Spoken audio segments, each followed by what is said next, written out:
All right, guys, in this video, I want to talk about how to work backwards and think of business from a numbers perspective. If you want to read a really good book that touches on this, it's called Start at the End. But this principle, in terms of working backwards with numbers and with revenue goals and with acquisition costs, is something that I go over with my consulting clients all the damn time because we have to know the numbers. As much as I'm not a massive math guy, being an entrepreneur has made me love numbers because if we can work backwards, it's very simple to understand. And then you just solve constraint by constraint because obviously it's never going to go smoothly out of the gate. And so a lot of people, when they evaluate something, they really start with getting customers first. But the veterans in business always start at the end. They always say, okay, this is the revenue target goal. Now let's work backwards in terms of execution, in terms of how we can get there. Because there's steps across the process of making money that have to occur. You have to acquire a customer. You have to fulfill some sort of transaction deliverable. You have to process them. You have to onboard them, maybe, right? There's all these pieces of the puzzle that equal the dollar amount that they are giving you in terms of transactions. And so they're all going to be different. But if we can break it down by the number working backwards, it'll give us a really good understanding of how we can execute. And if we have clarity on execution, then execution becomes a lot easier than guessing. And if we look at just say a whole number of $100,000 a month, there's a lot of ways to break this up. I picked basically the most extreme options.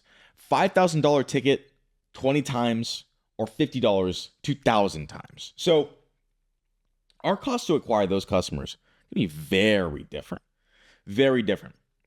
And oftentimes, margin is also going to be very, very different on a very low ticket item versus a very high ticket item. And to my founders that want to grow, check out the link below. I want to give you guys for watching this video a free consulting call, totally on the house. We'll go over constraints and things we can do to help you grow your business completely for free. And so we have to look at our process and how it's going to vary dependent on the person we're selling to. So let me give you an example. Phantom has a done-for-you offer, my company. My company has a done-for-you offer that builds e-com brands, mainly clothing, for public figures. We get paid as consultants upfront to fulfill this service. Then on the back end, we can also scale and help them grow as on a retainer basis with a percentage of revenue. Now, this is a very high ticket offer. It's a multi-five-figure offer. Obviously, 5 figures is already multi, but you get what I'm saying. It's a higher ticket offer. And so our acquisition process is so different than when I consult with e-com clients or I had my own e-com brand. So different. We're not running an ad with, and this is basic knowledge, but it goes into the numbers. We're not running a static image ad directly to a checkout, right? There's a whole different process. We have multiple touch points. We have multiple meetings. Sometimes we bring in closers, right? We have this process that is part of our acquisition process, which is costs. And so having setters and having DMers and having outbound and having closers and having to spend time in these meetings takes time. And time is a form of currency. Time is a form of money. It's a cost. And so we have to think about these things when we look at opportunity costs, when we look at scaling. Because sometimes an offer is just not that scalable from a acquisition standpoint, from a delivery standpoint. Like the done for you offer, we've come to realize is it's really an inbound offer. It's so niche and it's so particular that it's not necessarily an outbound offer. Every offer is going to have different strengths and weaknesses. And if we can have a really good understanding of the cost associated with acquiring the customer, then we can create an acquisition system, funnel, whatever you want to call it, that is advantageous for the offer and that actually makes sense. Because yes, on paper, you could have an offer that's, oh, well, we're selling them for $10,000. We only need 10 of them at $100,000 a month. On paper, it looks very lucrative because you only need 10 clients. But in actuality, you might have to fulfill a lot. It might be really hard to get a hold of the customers. There might be a lot of other constraints that you're not really considering beyond the numbers. Now, when you look at a really low ticket item, like the case study example, where it's e-com, and so you can have a $50 AOV.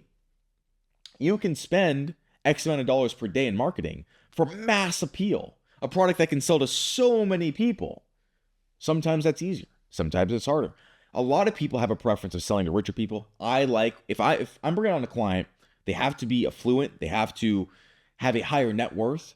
And in my experience, when you're bringing on clients and you're not just selling products or selling, a course of some sort, a digital product, richer clients all the way. That's self-explanatory. If you're spending any time in meetings, you need to be working with higher end clients. I think that's pretty self-explanatory because you don't want to spend time.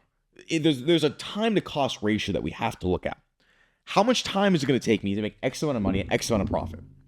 With the $50 item, right, getting 2,000 sales, I can click some buttons. Like I can go in ads manager. Yes, I have to make creatives, of course. But I can also outsource that. I can click some buttons and it could run and I can spend money and on my time to acquire customers.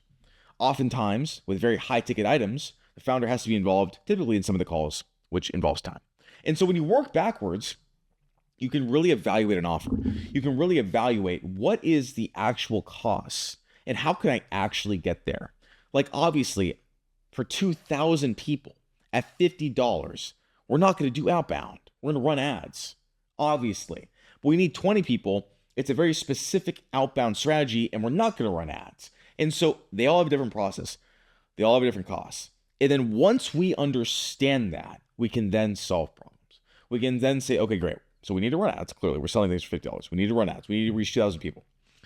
Where are they? How do we talk to them? What kind of creatives do we make? How do we get them to buy?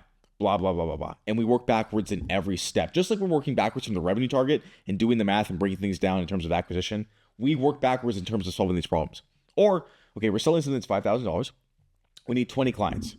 Where are they? How do we talk to them? How do we create a sales process with sales assets and follow-up sequences and touch points to raise their certainty, to raise their trust so that they spend the money?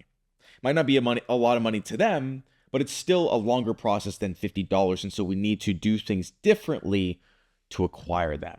And so that's how working backwards can seriously help you with just thinking in your process and how to see the chessboard of what you're offering and what makes sense and how you can be successful. You can't look at these two avatars, these two offers, these two sales cycles the same exact way. And also you want to take into the fulfillment of the product, the service, the offer, etc.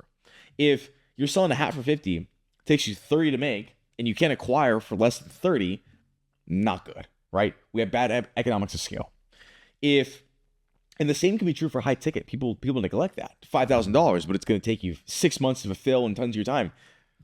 Yeah, it's your time, so you don't have to pay a cost for it, but that's not very scalable because you need more people and you only have so much time. And so you have to look at these ratios. You have to look at cost to acquire. You have to look at all of these things. And in my opinion, the best way is from the end forward.